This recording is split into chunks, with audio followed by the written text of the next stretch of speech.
Hello and welcome to Top Tech News Today. Here is your daily dose of latest tech news from around the world. Clearwater Analytics agrees to acquire Beacon, a capital markets developer platform, for $560 million, and Bistro, Blackstone's portfolio visualization tool, for $125 million. Orlando-based Worth, whose tech lets fintechs, banks, and enterprises underwrite SMBs by automating KYC, fraud verification, and more, raised a $20 million seed. Meta debuts the highly requested Passthrough Camera API for Quest 3/3S as an experimental feature. Developers can't ship apps with the API on Horizon Store yet. The NIST's new directive to AI Safety Institute partners scrubs mentions of AI safety and AI fairness and prioritizes reducing ideological bias in models.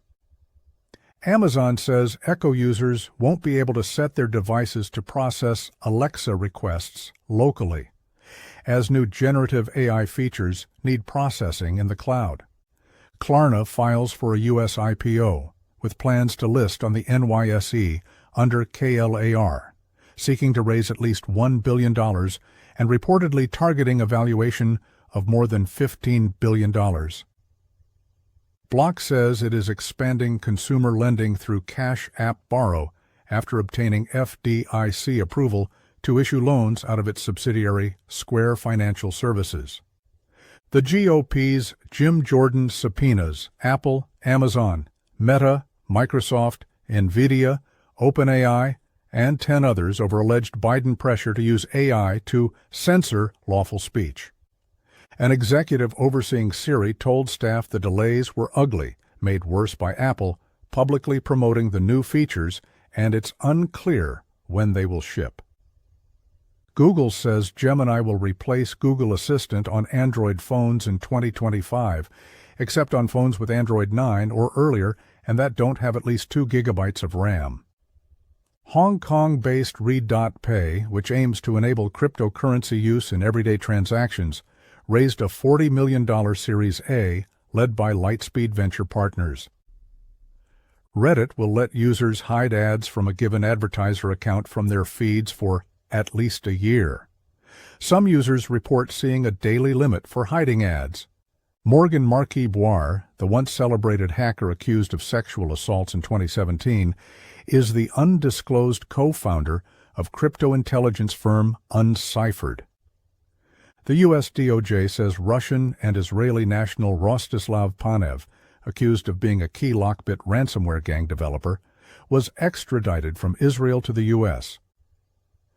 DocuSign reports Q4 revenue up 9% year-over-year to $776 million, subscription revenue up 9% year-over-year to $758 million, and net income up 206% year-over-year to $83.5 million.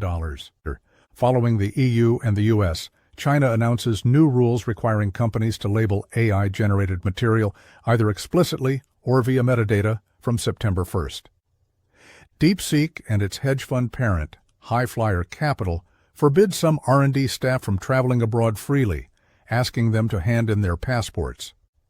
Russia is using Bitcoin, Ether, and stablecoins such as Tether in its oil trade with China and India to skirt Western sanctions.